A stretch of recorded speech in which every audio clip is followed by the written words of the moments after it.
Okay, this video is about beating 100 on desktop tower defense. It's the first of 3 short videos which explain how to do it, and accompanying it there are 10 videos which actually take you through a video of a complete attempt doing it, which takes about an hour, so about 6 minutes each. I'm assuming you're already familiar with the hard version of the game, so I'm not going to explain sort of where to find it on the net and the fine points how to play it. I'm actually assuming rather more than that. I'm assuming you've done pretty well on the hard version. Now, in the course of that, you'll have realised that you have to focus on towers which are effective against both air and ground creeps, because you just don't have enough resources to build up a set of towers to deal with the air creeps and a set of towers to deal with the ground creeps. And most people find that the typhoons offer the best value for money. So what you do is you just build up a collection of typhoon towers in the centre of the board, so they work against the air creeps as well. Later on, you put in boosts, because boosting typhoons is cheaper than putting in more typhoons. And you have a sort of collection of walls for which you use the pellet towers, which guide the ground creeps round those towers. Now, with that, you can get you can get through the hard version without any loss of life. However, this simply doesn't work for the 100.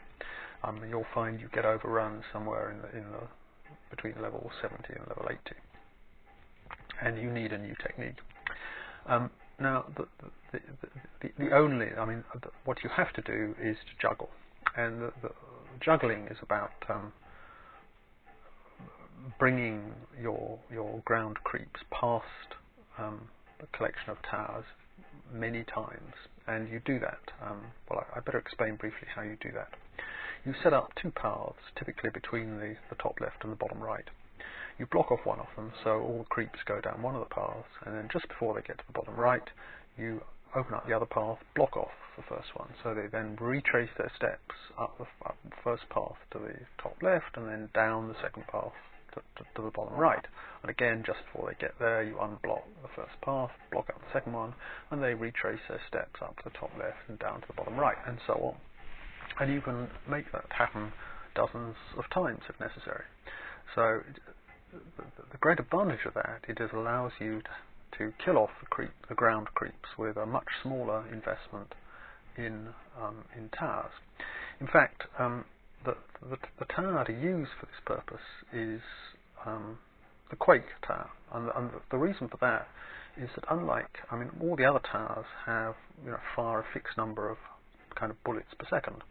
So if you put a very large number of creeps going past them, a lot of those creeps will escape completely unscathed, whereas the Quakes hit everything that goes past. They just quake at sort of set intervals of a few seconds, and everything gets hit. Everything that's within range at that point gets hit. Doesn't matter if there's 1 or 100, they all get hit.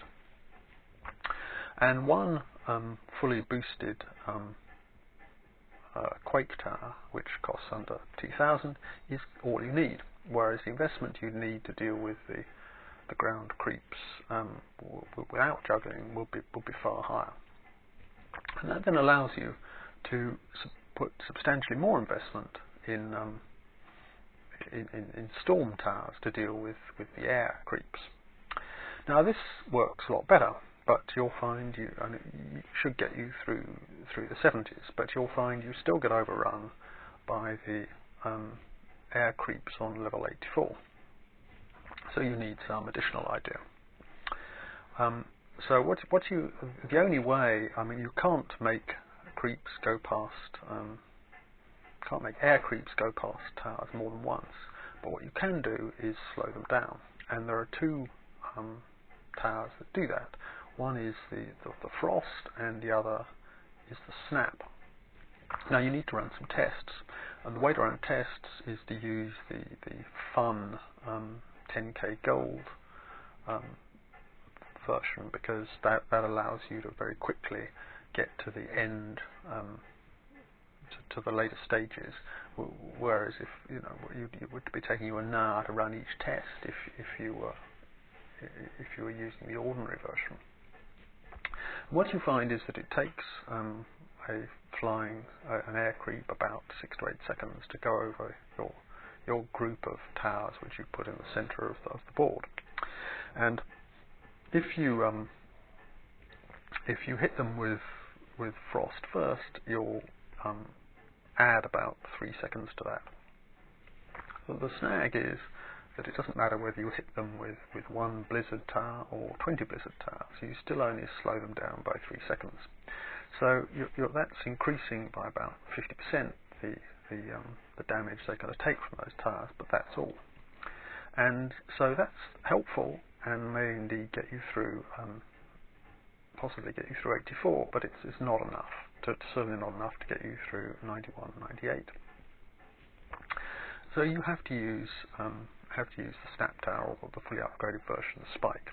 And what you find is that one Spike